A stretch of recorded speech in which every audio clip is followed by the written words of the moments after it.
setelah berjaya mengagumkan penilai di sebuah pameran panel yang bertempat di Singapura pada tahun 2009. Saiful Nang ialah seorang usahawan yang tidak disubsidi dengan ibu bapa, mertua atau isteri yang kaya. Bisnes beliau dijalankan 16 tahun lalu bermodalkan hanya RM90, sehingga selepas 4 bulan berstatus antarabangsa hanya dengan menunggang media sosial yang ketika itu photo pages.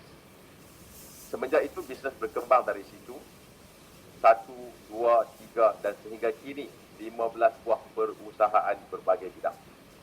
Tambahan lagi apabila seluruh perusahaan beliau dijadikan perusahaan sosial, iaitu social enterprises, yang mana seluruh hasil niaga disalurkan sepenuhnya kepada kebajikan asnaf dan anak yatim di rumah pengasih warga prihatin. Berkecimpung secara aktif di media sosial, beliau mempunyai sejumlah 720,000 followers di Facebook, 117,000 followers di Instagram dan hampir 20,000 followers di Telegram channel Rare Founders. Tidak cukup dengan itu, beliau juga mempunyai channel YouTube-nya sendiri, iaitu Rare TV, yang banyak mempamerkan koleksi video-video pengembaraan beliau.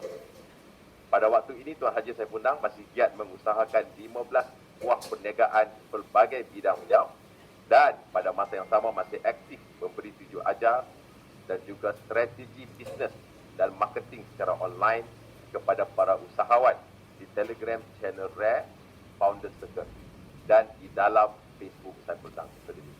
So, tuan-tuan dan puan, saya memperkenalkan diri kita Tuan Haji Saiful Nang.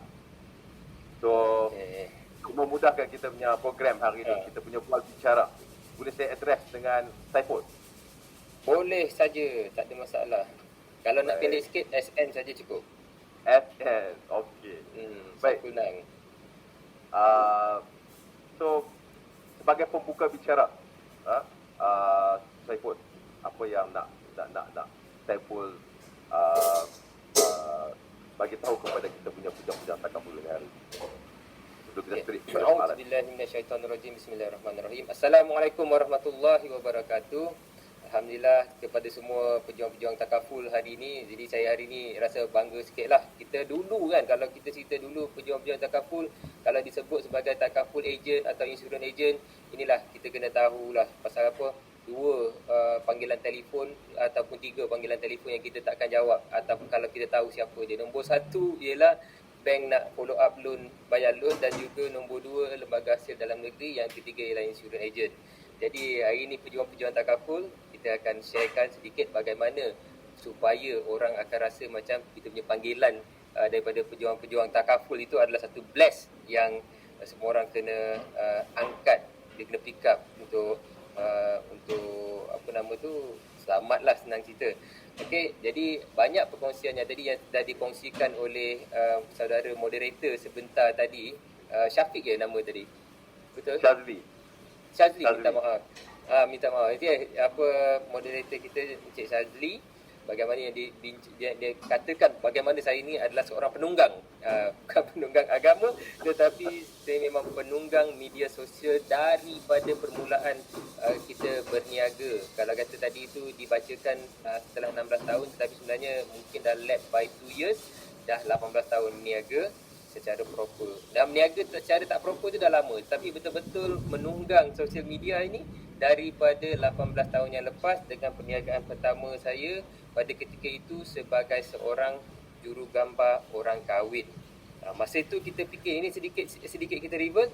Masa itu kita fikir untuk membuat pengiklanan di dalam majalah, minima bajet yang kita kena keluarkan untuk satu insertion, satu yang kecil saja dekat, kalau kata dulu majalah pengantin, pesona pengantin, bawah tu saja RM800 kita nak kena bayar untuk sekali keluar. Jadi saya rasa macam it's not going to work well. Jadi saya rasa macam baik kita develop satu platform yang public dalam blog masa itu, because blog ni satu cara untuk kita socialize juga dengan orang. Jadi consider it's like a social media, cuma dia bukannya ada engine untuk reach the people socially. Dia ada follower macam tu.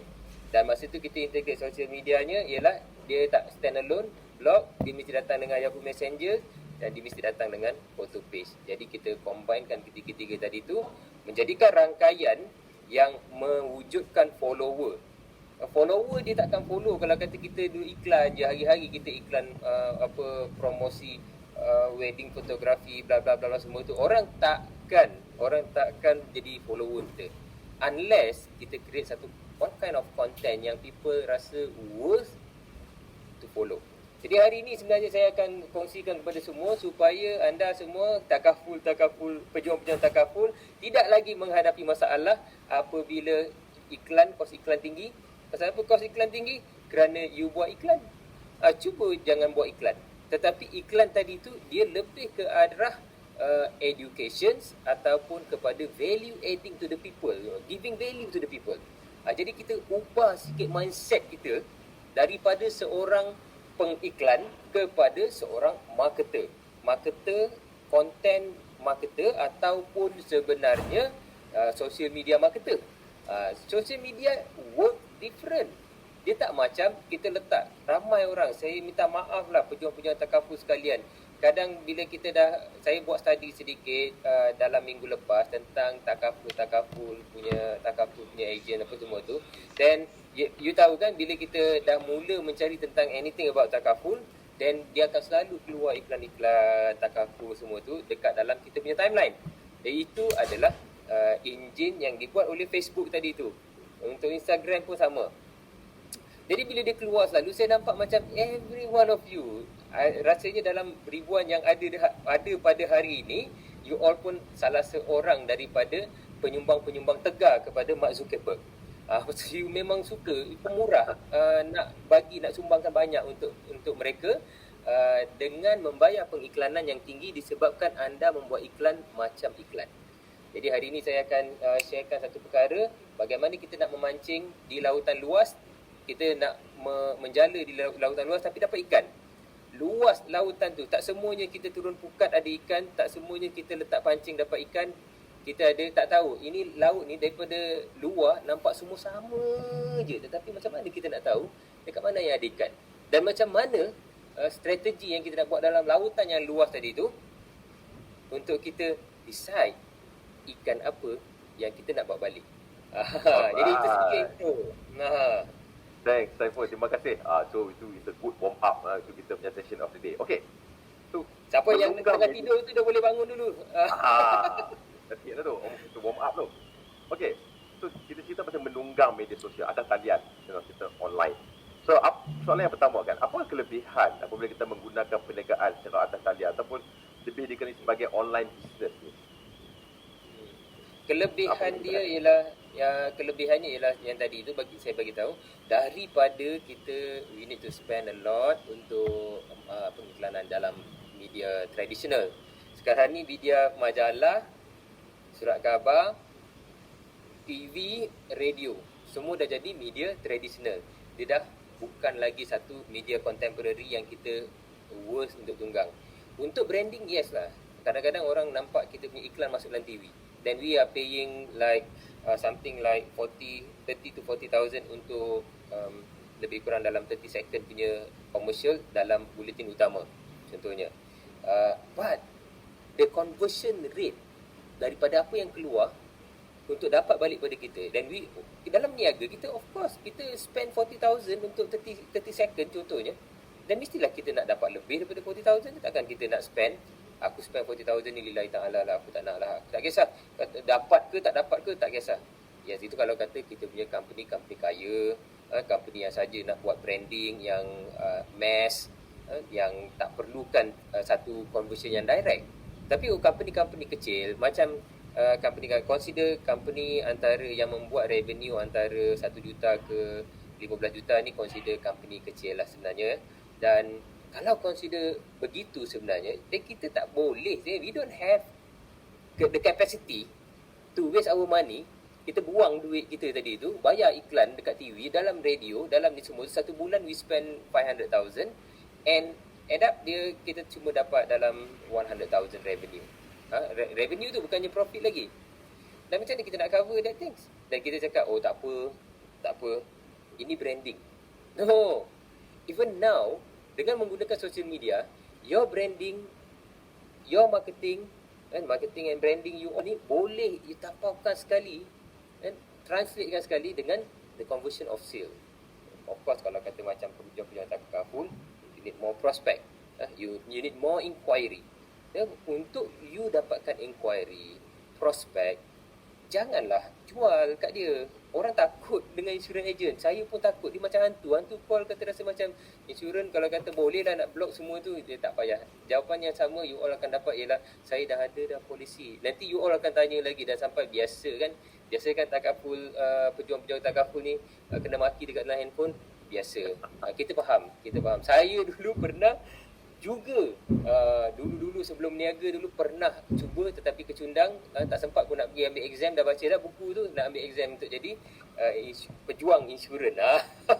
Okey, hari ni saya nak kongsikan sedikit kalau kata nak ceritakan tentang kebaikannya ialah if let's say you got to pay so much money untuk traditional media, menggunakan social media adalah percuma. The only thing that you got to invest is bukan cap ni, tapi inside here, your idea, your brain, how to make things mengumpan orang, mengumpan ikan-ikan supaya ikan tu berkumpul. Kita dah tahu dah sebenarnya dalam apa yang saya nak sampaikan hari ni, selepas daripada ni ialah bagaimana kita nak ke laut, kita dah tahu dah nak pergi laut tu luas.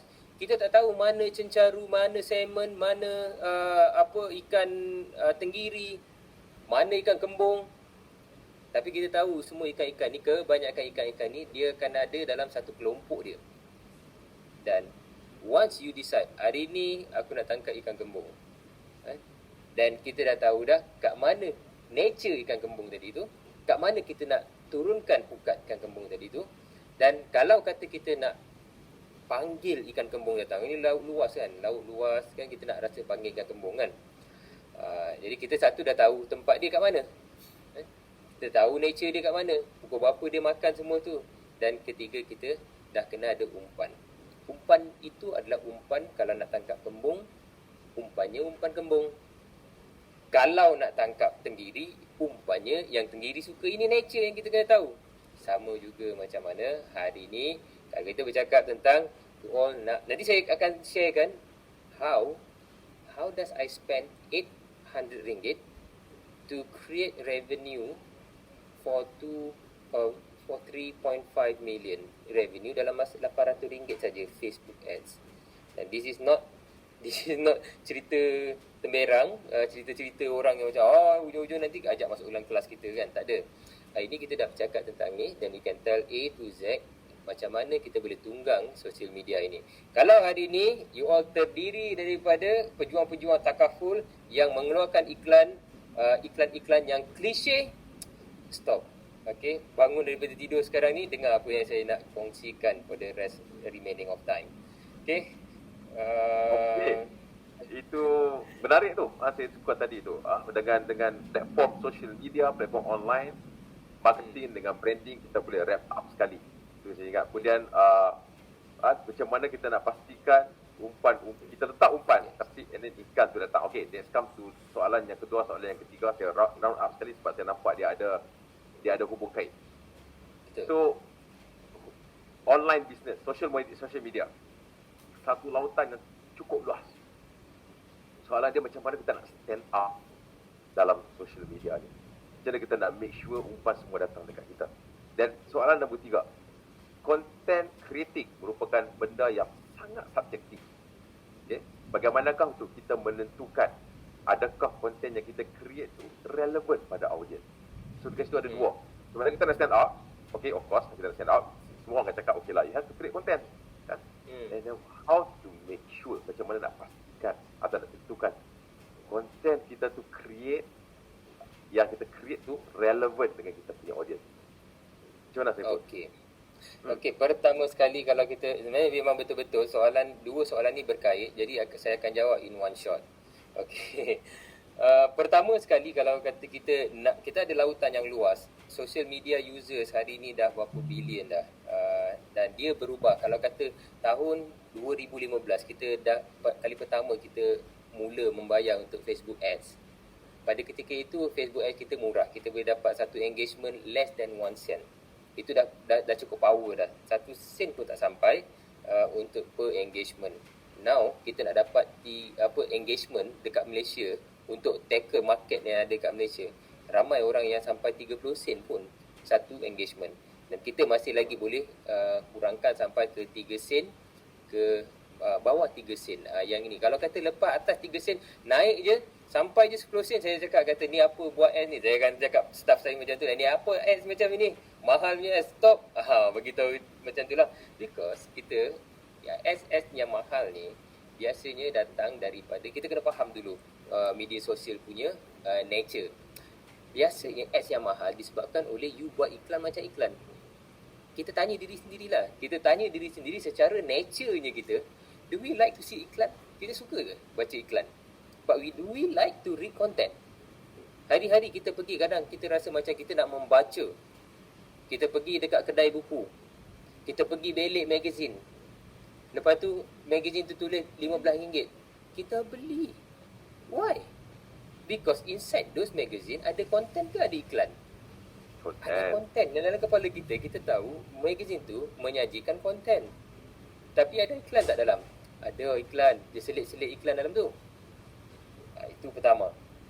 Yang kedua, media fokus ke apa semua tu yang duk hantar kita punya flyers, bukan flyers, dia dah jadi macam buku iklan yang selalu hantar dekat mailbox kita tu, semua jadi sampah. Dia bagi free pun kita tak baca. Pasal apa? Dalam tu dia katalog, dan masuk lagi katalog iklan tu, iklan ni semua tu. Nampak?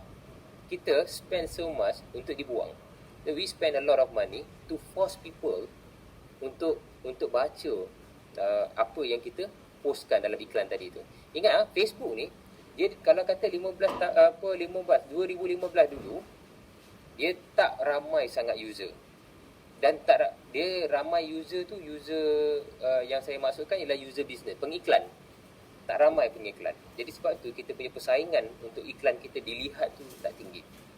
Tapi tahun 2021 sekarang ni iklan ni kalau kata kita buka, kalau katalah Facebook tak menghadkan iklan itu kena bayar baru dapat reach, ataupun kalau tak bayar reach sikit, then kita mungkin akan lihat dalam timeline kita 95% iklan saja.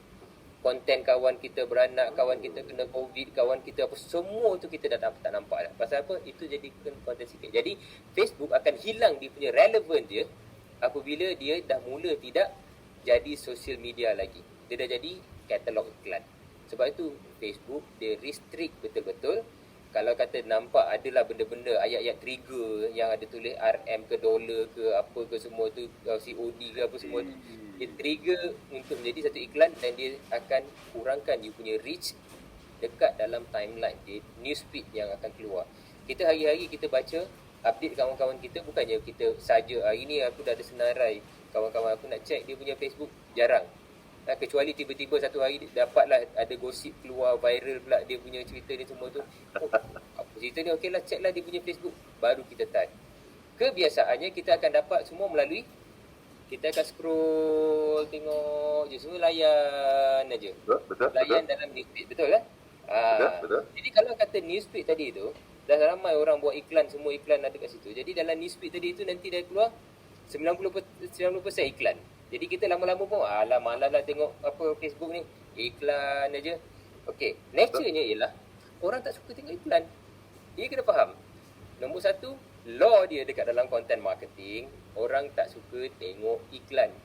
Tapi orang suka baca content. Jadi apa yang kita buat, kalau kita nak ceritakan tentang syarikat kita, kita ada syarikat travel, nama dia Raycation Travel, yang bercuti dah hampir dah 2 tahun dah bercuti ni disebabkan oleh COVID-19. Tapi cuti tak cuti, sebenarnya we are still continue making revenue through content. Dan lagi best lagi, you all kena ingat satu perkara. Raycation ni, saya ada beberapa company, tapi saya nak cerita pasal Raycation ni ramai orang kenal. Jadi kita beri satu insight story di belakangnya, bagaimana Raycation boleh jadi trending nombor 1 di dalam Google dalam tempoh tak sampai 2 tahun. Walaupun sebenarnya syarikat ini adalah syarikat travel baru. Tahun 2015 kita buat first trip kita main-main. Sebenarnya bukan awal-awal tu dah ada trip tapi dia tak secara official. Dan 2016 dia dah start spark the whole nation tentang the way we travel, dan kita portray the way we travel dengan ada 3 cara kita punya content presentation. Ingat semua tulis. Nombor 1 textual, nombor 2 photographic, nombor 3 video. Okey, kalau sebelum tahun 2015 textual, kalau you all yang pernah kenal saya memang penulis.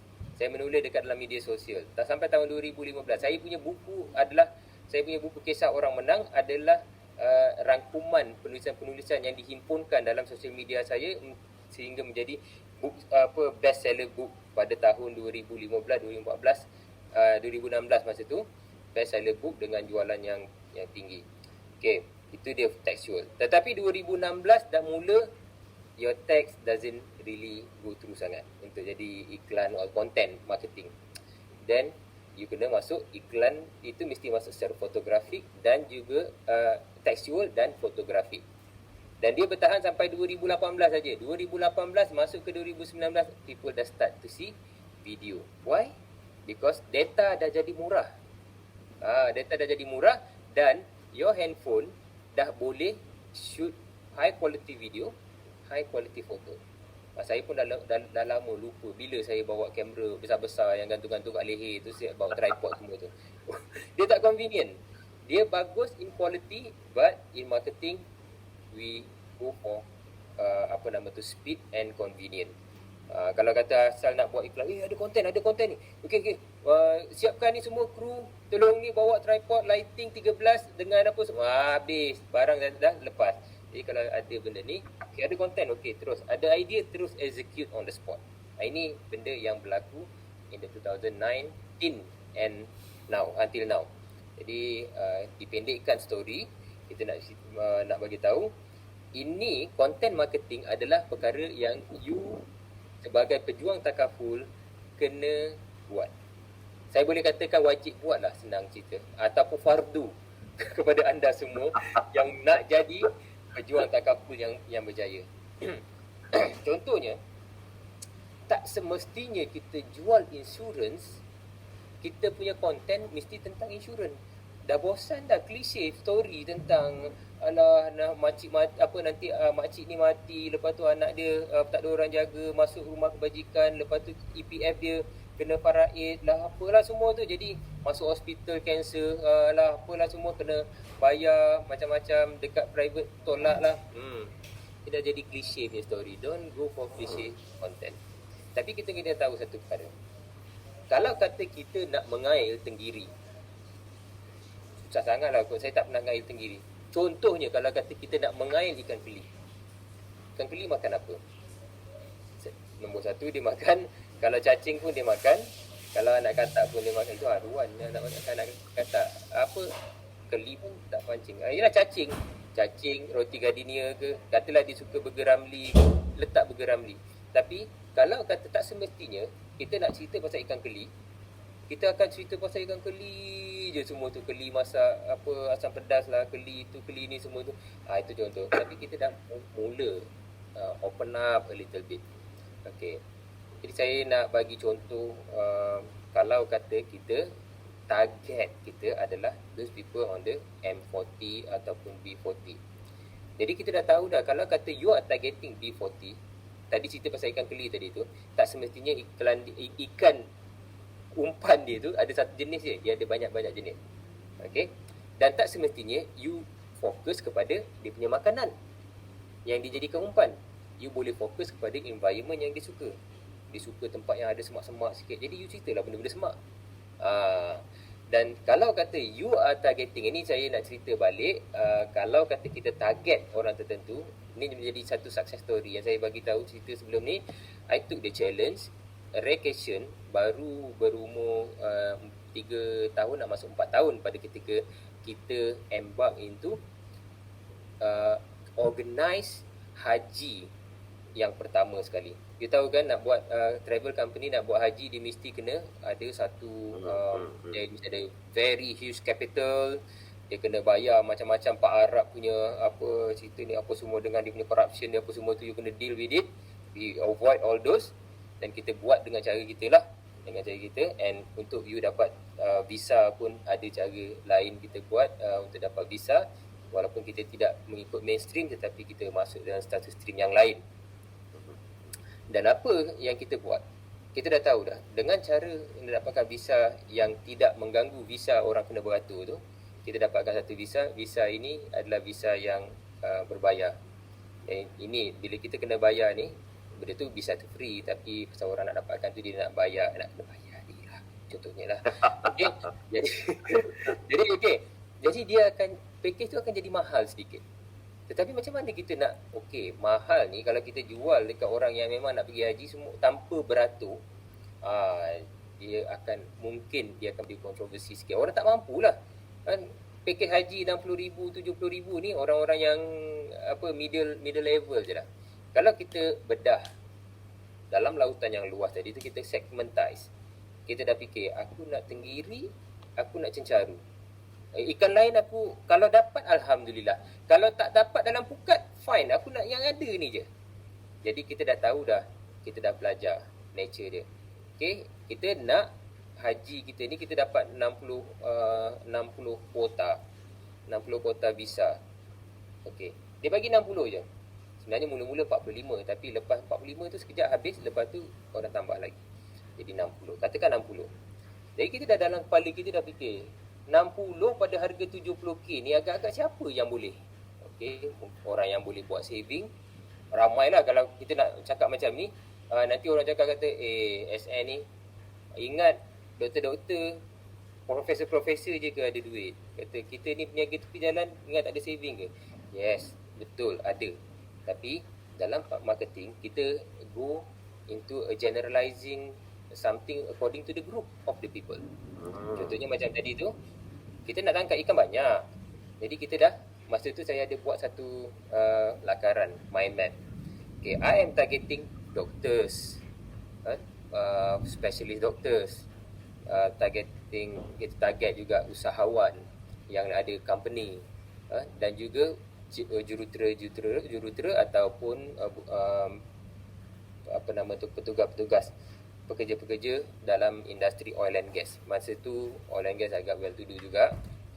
Dan juga masa itu je lah target dia. Dan yang lain tu saya lebih kepada wanita yang berumur 45 tahun ke atas, yang biasanya yang belum berkahwin. Biasanya mereka ni ada some kind of financial stability, dan ni adalah golongan 45 tahun ke atas, tak kahwin lagi, bermakna mereka akan ada, biasanya mereka ada some financial stability yang diorang boleh mengata-kata pergi satu dunia ni. Okay, jadi kita target beberapa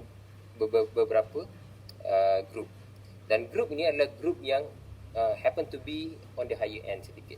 On the higher end, you punya content, you tak boleh cerita pasal package haji termurah di pasaran. No. Package haji termahal dalam paling eksklusif, level VVIP, terlampau tinggi, terlajak. You kena main pada satu sentimen, package haji terus pergi. Jadi kita buat satu website, hajiteruspergi.com, dan kita buat dia punya semua iklan-iklan, bukan iklan lah, kita buat semua konten why they should go Hajj with us. Haji semua orang nak pergi. Kalau kata dah time semua tu dia orang mampu, mesti akan pergi.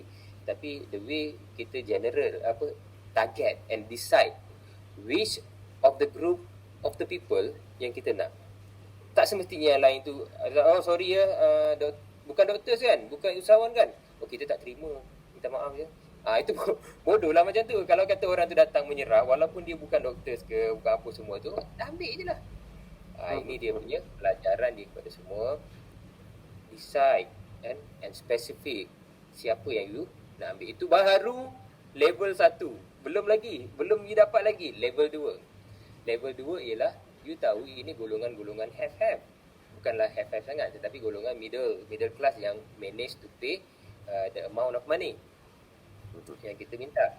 Jadi diorang tak minat tengok senario. Contohnya senario lawak-lawak, contohlah dulu ada senario, dia bukannya level lawak, dia bukannya level Maharaja lawak. Level dia level Haris Iskandar. Nampak beza dia. Semuanya pelawak. Tetapi ada pelawak yang dia level mana. Bukannya kita tak tengok Maharaja Lawak, kita tengok. Cuma kadang-kadang kita lebih trigger kepada satu yang higher end. Contohnya, ini perkara yang, ini minta maaf kepada semua kalau terasa ke apa semua tu, kita nak generalisekan benda ni dalam pasaran yang kita dah target, supaya memudahkan kerja kita nanti semasa kita nak buat ads, kita dah tahu dah siapa kita nak target dan konten apa yang kita pakai. Tadi nombor satu, you dah pilih ikan apa yang nak tangkap. Kedua, you akan decide umpan apa nak pakai. Umpan ni sekarang ni kita tengah cakap ni, kalau kata umpan dia Haris Iskandar tu, dia akan dapatlah orang-orang Mak Rempit dia tak tengok Haris Iskandar. Jadi sama juga konten yang you buat. Konten yang you buat jangan terlampau dia jangan tersasar daripada ikan apa yang you dah tangkap. Okey, panjang lagi cerita ni. Rasanya yang penting you all dah dapat idea dari tu. Okey, saya sekarang nak elaborate semua sekali ni, sampai petang saya tak habis cakap. Sekarang ni pun dah 33 minit. Okey. Itu yang kedua. Dah dapat you dah decide ikan apa. Nombor 2, you decide umpan apa yang ikan ni suka. Dan nombor 3, barulah you turunkan pukat. Dah tahu dah kat mana, siapa golongan ni semua. Dan turunkan pukat, lepas tu letak umpun-umpun dia tu, apa semua tu, tarik satu sekolah ikan kat situ, jerut. Itu pukat jerut. Okey? Jadi bila you dah decide dah apa ikan semua tu, dan bila letak umpan yang disukai oleh ikan tu, jadi laut yang luas tadi tu akan datang ikan-ikan yang kita mahukan. Contoh yang saya tunjukkan, antara konten yang paling saya yang paling dapat banyak penyertaan haji pada ketika saya buat projek Haji Terus Pergi sebelum ini. Yang ini yang saya cakap, saya belanja RM800 untuk Facebook ad. Dia punya return dia 3.5 million. Nampak? Okey, Orang menarik. tak percaya berapa persen kita dapat. Why dapat RM800 saja? While people, our competitors, they spend 30,000 to get 1 million. Kita spend 1,000 to get 1 million. Siapa lagi untung? Dia nak rugi-rugilah dia. Tak apa, kita jangan rugi, kita nak untung. Sama juga macam you all pejuang takaful. You boleh modify prinsipal yang sama untuk you all buat sendiri. Okey. Pertama sekali tadi tu kita dah nampak dah, kita dah tahu ikan tadi dia suka makan apa. Umpan dia tadi ni adalah konten. Konten yang paling engaging dalam sejarah saya buat projek haji tu ialah satu artikel, kalau mungkin you boleh Facebook, ada lagi dekat dalam Facebook, apa nama tu, saya tak ingat dah. Saya ingat saya ada gambar tu, gambar saya pakai ihram semasa haji pertama saya. Dia punya keyword dia sombong dengan Allah ke macam tu, sombong dengan Allah, something macam tu lah. Jadi dia trigger, tajuk dia tu pun trigger orang, dan bila orang baca dia mendapat, belum letak iklan dah ada beribu yang share. Iklan belum letak lagi. Dan nampak macam yang ini antara iklan yang saya buat, embed hujung dia sekali. Kita bagi tahu kalau hari ini kita berkemampuan dan ada peluang untuk pergi haji terus tanpa beratur, itu bermakna kita telah dipanggil oleh Allah. Takkan kita nak cakap ini cerita saya